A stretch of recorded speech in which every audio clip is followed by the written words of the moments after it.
Hello viewers, welcome to bit kitchen. இன்றைக்கி நம்ம சேனலில் என்ன டிஷ்ஷுன்னு பார்த்தீங்கன்னா, உங்கள் வீட்டில் மீதமான சாதம் இருந்துச்சுன்னா இந்த மாதிரி செஞ்சு பாருங்கள். இதை மாதிரி நம்ம செஞ்சு கொடுக்குறப்ப ரொம்ப ஈஸியாகவும் இருக்கும், அதே மாதிரி டேஸ்ட்டாகவும் இருக்கும். ஸோ நம்ம அதுக்கான இன்க்ரீடியன்ட்ஸ்லாம் என்னென்னு பார்க்கலாம். ஃபர்ஸ்ட் 1 கப் ரைஸ், 100 கிராம் முட்டைக்கோஸ், பூண்டு தோல் உரிக்காமல் தட்டி வச்சுக்கோங்க, 2 மீடியம் சைஸ் வெங்காயம் இந்த மாதிரி கட் பண்ணிக்கோங்க, 2 பச்சை மிளகாய் இந்த மாதிரி கட் பண்ணிக்கோங்க, 2 டேபிள் ஸ்பூன் மிளகாய் தூள், சோயா சாஸ் 2 டேபிள் ஸ்பூன், உப்பு தேவையான அளவு.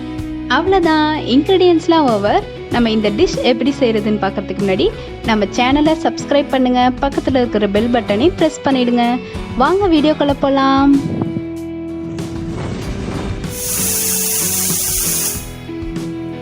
ஃபர்ஸ்ட் ஒரு கடாயில் 2 கரண்டி ஆயில் ஆட் பண்ணிக்கோங்க. ஆயில் ஹீட் ஆனதும் தட்டி வச்ச பூண்டு ஆட் பண்ணிக்கோங்க. இது லோ ஃப்ளேம்லேயே வச்சு வதக்கணும், பச்சை வாசம் போகிற வரைக்கும் வதக்கிக்கோங்க. பூண்டு கலர் மாறாத அளவுக்கு வதக்கிக்கோங்க. இந்த மாதிரி நல்லா வதங்கி வந்ததும் பச்சை மிளகாய் வெங்காயம் ஆட் பண்ணி நல்லா வதக்கி விட்டுக்கோங்க. வெங்காயம் நல்லா வதங்கி வந்ததும் 100 கிராம் முட்டைக்கோஸை ஆட் பண்ணி நல்லா வதக்கி விட்டுக்கோங்க.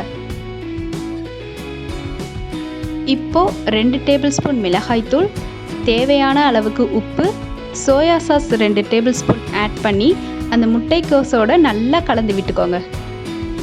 அதை நல்லா மிக்ஸ் பண்ணி விட்டுட்டு முட்டைக்கோஸ் வேகிற அளவுக்கு தண்ணி ஆட் பண்ணிக்கோங்க.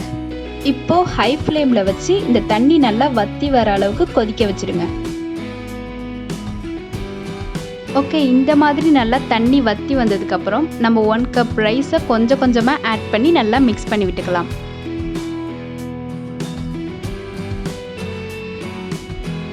அவ்வளோதான், நல்லா மிக்ஸ் பண்ணியாச்சு. நம்மளோட டேஸ்டியான டிஷ் ரெடி. இந்த டிஷ்ஷை நீங்களும் உங்கள் வீட்டில் ட்ரை பண்ணி பார்த்துட்டு உங்களுக்கு பிடிச்சிருந்துச்சுன்னா லைக் பண்ணுங்கள், ஷேர் பண்ணுங்கள், சப்ஸ்கிரைப் பண்ணுங்கள், பக்கத்தில் இருக்கிற பெல் பட்டனை ப்ரெஸ் பண்ணிவிடுங்க.